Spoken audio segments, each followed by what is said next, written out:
If you had one look at his stats, you would move on. 2 goals, 5 assists, 873 minutes. It reads like a disappointing loan move, but that player was just 19 years old and his name is Geovany Quenda. He's actually the youngest Portuguese scorer in the Champions League. He's a Liga Portugal champion and Sporting's crowd roar every time he got the ball last season. But he's not in Lisbon anymore. He's actually at Chelsea, at Cobham. The sporting directors told Xabi Alonso he is a first team player this season. So the question isn't how much minutes will he get this season, it's where will Alonso play him in the first team. Let's get the narrative out of the way first though, because we all know that Blueco love hoarding young players at Chelsea, buying all around the world with one thing in mind, or two, either profit or improve the first team. But Geovany Quenda is different. He's a 19-year-old Portuguese winner. And Chelsea moved for him in March 2025, paying a £40 million fee to pre-order him. That's a serious transfer. That's more than Esteval. That's the same price as Cole Palmer. So it's not a low fee, low risk, high reward. It's quite a big risk, but they had the data and enough reasons to pay that much for him. Now, a lot of people hadn't really heard of Quenda, but I was gassed when we had announced that we were signing Geovany Quenda in a year's time. I was sat in my university lectures dreaming about the front three we could have with Esteval, Shimeuka and Quenda. It sounded beautiful.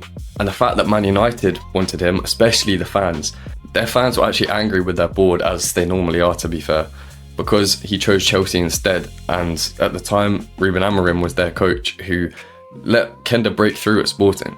So he chose Chelsea and then stayed on one more year at Sporting. It was a mutual decision. He was over 18, so he was eligible to move to Chelsea and get to know the Stamford Bridge, Cobham, the club, the fans, the staff. But everyone agreed it's probably best to keep him at Sporting for one more year. And it's easy to say in hindsight, but maybe it wasn't. He had a big injury, which we will get onto. But he loved that club, Sporting. The club loved him, especially the fans. So last season was his final season in Sporting, unless he returns in the future at some point.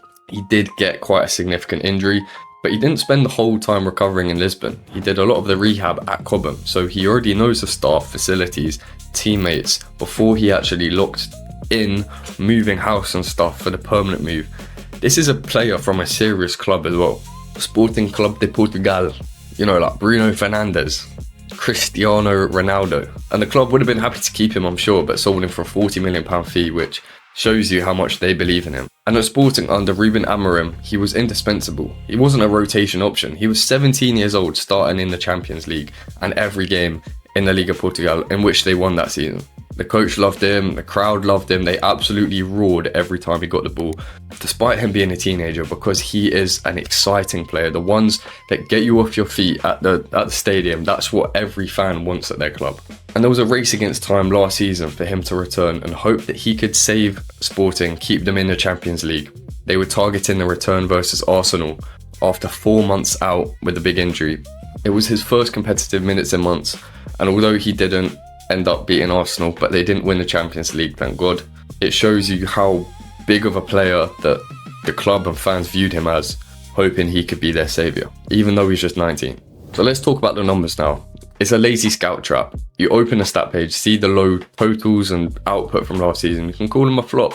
You can say his expectations for next season, just a few goals here and there in the Premier League. He's a young player, but no. I believe he's going to have a big season next season. 2 goals and 5 assists in 2025-26 season. It sounds pretty average, ordinary. 873 minutes, only 20 appearances in the Liga Portugal. But the context that changes everything is that he broke his metatarsal in December. He had 4 months out, starting in December 25, returning in April 2026, right at the end of the season. So the peak of his season was completely wiped out. And then when he came back from the injury, he was on a real tight leash. He was eased in as a super sub. They gave him restricted minutes. He's still a young player with a big future ahead of him, so there's no point in risking him too much. But he started producing immediately. He scored against Rio Ave on May the 11th in one of his first games back from the big injury. I remember reading reports that he was desperate to score one final goal for Sporting before he left and joined Chelsea.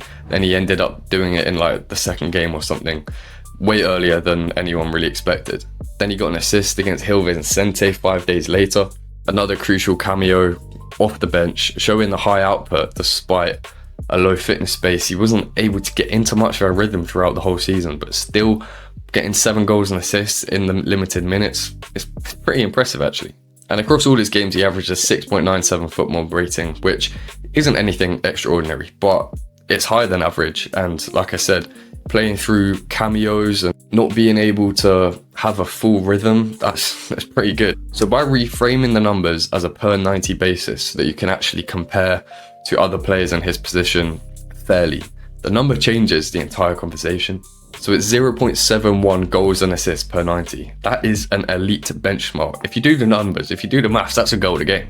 Those numbers are right alongside established top European wingers at that figure, not like a teenager number that's had a big injury during his season. And then when you look at what he did when he was actually fully fit for a whole season, 24-25 season, he had a full workload, 34 league appearances, 26 starts, 2,253 minutes under Rúben Amorim. That's a full sustained sample and a lot of data that we can look at. Not to mention he was 17 turning 18 that season and playing in a sort of position that he hadn't been totally used to. He came up the youth ranks as a right winger, but Amorim was playing him as a right wing back, which isn't totally different, but it's impressive that these numbers is what he produced. So he had 1.76 shots per 90, 5.44 progressive carries per 90, and he maintained this over a whole season. It wasn't just a hot streak in when he was getting minutes, it was the whole season, and he drove Sporting to their title by doing it. You can say that maybe the Portuguese league isn't the strongest and say he's getting good numbers at a young age because he's in a weaker league.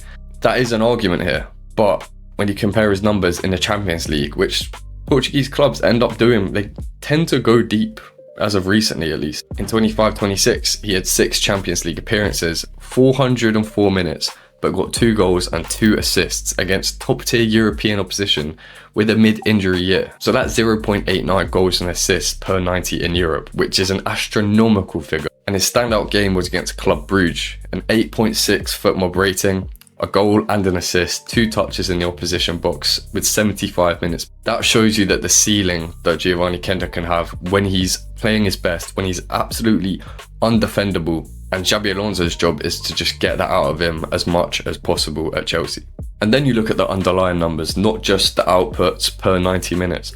He was in the 75th percentile for touches in the opposition box, the 70th percentile for chances creative. These aren't just peripheral stats. That shows how creative he is, how unselfish he is, how he can just get on the ball and defenders panic. Because you watch Lionel Messi, England just lost to Argentina last night for me. Horror. As soon as Messi got the ball, England defenders are like, shit, what do I do here? If you have a big Geovany Quenda running at you, defenders are going to panic, and that's when he takes advantage. 53 successful dribbles in 25-26, 46.1% success rate. Then you get onto his defensive numbers, which we'll end on stats-wise, which makes it a really interesting option for Xabi Alonso. He had 33 defensive contributions, 55 duels won in domestic play. So he's not just a luxury lightweight winger like a Vinicius Jr. who won't really track back or get stuck in too much. He's happy to do the dirty work, and he's also very physical, so he is totally happy to do that. We're going to move past the generic flair label. He's obviously a tricky winger, but let's get into his actual profile. So he's 19 years of age, born 30th of April 2007. What? He's 5'8", he's left-footed. He operates primarily on the right wing, but like I said, he's versatile. He can play right wing back. He can play left wing back because that's not too different. And then he's on his stronger foot to cut it back, which we know he's good at because he creates a lot of chances. But his strengths are mostly dribbling with the ball. His eye for a pass is absolutely wicked, and that just gives you options all across the front line. He's got a low centre of gravity because of his small height, I'd say, but he's got serious upper body strength. He doesn't look like a 19-year-old physicality wise. He shields defenders, and with his sudden burst of acceleration, it's not just fancy skill moves for the sake of it, it's like functional athleticism to beat a player down the line. But then we've seen Noni Madueke as a Chelsea player and a Chelsea fan and an England fan. He can beat a man, he's strong and he's quick, but the most frustrating part is his choice after he's beaten a man, his decision making. He shoots when he should pass, he passes when he should shoot, and then if he does make the right option, the right decision, it's absolutely wayward and absolutely terrible, kills the attack. Bukayo Saka, however, I'm a big fan of. He knows what to do in the right position, and that's what Quenda does for me. He's so composed in front of goal, and he has a similar explosive dribbling profile as a Madueke and a Saka. But yeah, Quenda just knows what to do. He plays off instinct. But what separates him out from Saka and Madueke for me is his through ball. And when you have somebody like João Pedro that will run after everything, if we end up signing a left attacking 10 that will be happy to make runs and runs, draw other players out of position, Quenda can see those passes and just make them perfectly. He took 17 shots last season and 16 were from his left foot. So he is heavily left-footed, which isn't always a bad thing. He's got the classic inverted winger sort of pattern. The cutting inside and shooting is his primary weapon. But like I said, I think on the left-hand side, as a left wing-back, he could get down the byline, cut it back, or shoot across goal on his strong foot. And then the conversion numbers back it up. In the 77th percentile for goal conversion, he's not just creating, he's actually finishing at an elite rate. So here's where it actually gets tactically interesting. The central question that are on people's lips is, will Alonso play him as a wing-back or an attacker, like in the front line? The answer isn't particularly obvious. Like I said, at Sporting, Amorim demanded serious defensive output from his wide players, which is one of the reasons it didn't work at Manchester United, this same system. But reports did say there was a reason he chose Chelsea over Man United, which is because Amorim went to Man United and used the same wing-back system, and Quenda reportedly didn't see himself long-term as a wing-back because it sort of boxes him in and doesn't allow him to be particularly free. At the time, Chelsea had Maresca as manager, who used touchline attacking wingers who would either go down the line or cut back, which apparently seemed more appealing for him. But now Alonso's here, everything's changed, and a lot of people do think Alonso will be playing with wing-backs. But Alonso is a different conversation to Maresca. He does have the pull to convince him to do what's best for the team. And I think if he just says that it's not a structured thing, you're going to be a wing-back where you get up and down every game. It's more about the fluid dynamics. It's about the feel of the game. Alonso used Frimpong as pretty much an out-and-out winger, which is why when he went to Liverpool and sort of played right back for slot last season, he struggled. And I do trust Alonso to get the best out of him. He has to, because Quenda has some elite qualities that could really help the first team. And Chelsea just signed Marco Palestra for 47 million. And it does suggest that we could be using a system with incredibly fit wing-backs that just go up and down. Incredibly athletic wing-backs that just go up and down. So there could be competition here for Quenda and Palestra to compete for the right wing position. Or what sounds really nice in my head is Quenda as a higher, more attacking one on the left, Palestra as more of a defensive wing back, but still can get forward like Grimaldo and Frimpong, but on the opposite flanks. Or a really another interesting option is he plays in the half space instead. If it's a 3-4-2-1 shape, you have two inverted 10s behind the striker, and Quenda could play as one of them. He has a 70th percentile chance creation, and like I said, his weight of passing, his eye for a through ball is magnificent, so he can definitely make the passes if the runs are around him. And he can also drive with the ball, he can make runs himself. It could be another really good option, having him just getting on the ball, doing what he does best. That role is more suited to off-ball movement and then cutting back, which we know he can do if you have someone like Enzo also arriving in the box perfectly. These combinations sound beautiful. Either way, I think Alonso finds a way to fit him in. The metrics that he has are not position specific, and he's so young as well. Alonso can sort of mould him into what sort of profile of positional player on the pitch that he wants to see him as. Which brings us to right now. The Xabi Alonso era is starting. Pre-season has started, and Chelsea's first game versus Western Sydney Wanderers is on July the 28th, 12 days from when I'm recording this. And Quenda has a head start over all this competition. He's been at Cobham from the day one of pre-season. He reportedly arrived early to impress coaches and just get back on the bandwagon of building a rhythm to get playing football again. So his physical condition is already prioritised, and Alonso will have seen a lot of him so far. And the players in similar positions have had staggered starts. Pedro Neto, currently on holiday I think, as he was at the World Cup with Portugal. Marco Palestra, there was a delay in him getting into first team training after his signing. Malo Gusto just got knocked out of the World Cup.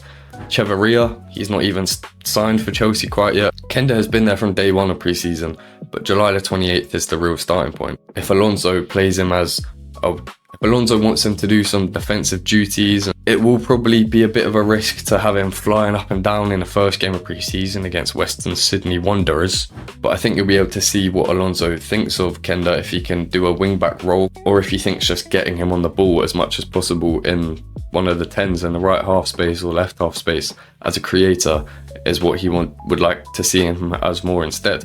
Now, an honest counterpoint, and I'm not backtracking, but you've got to say it. Premier League is a different animal to the Portuguese league. The tempo, physicality, the intensity is what players coming from abroad all say about the Premier League. We know it's the most competitive league in the world. There's no bad teams. The likes of Coventry, Tottenham, pretty bad teams. They're going to be good next season.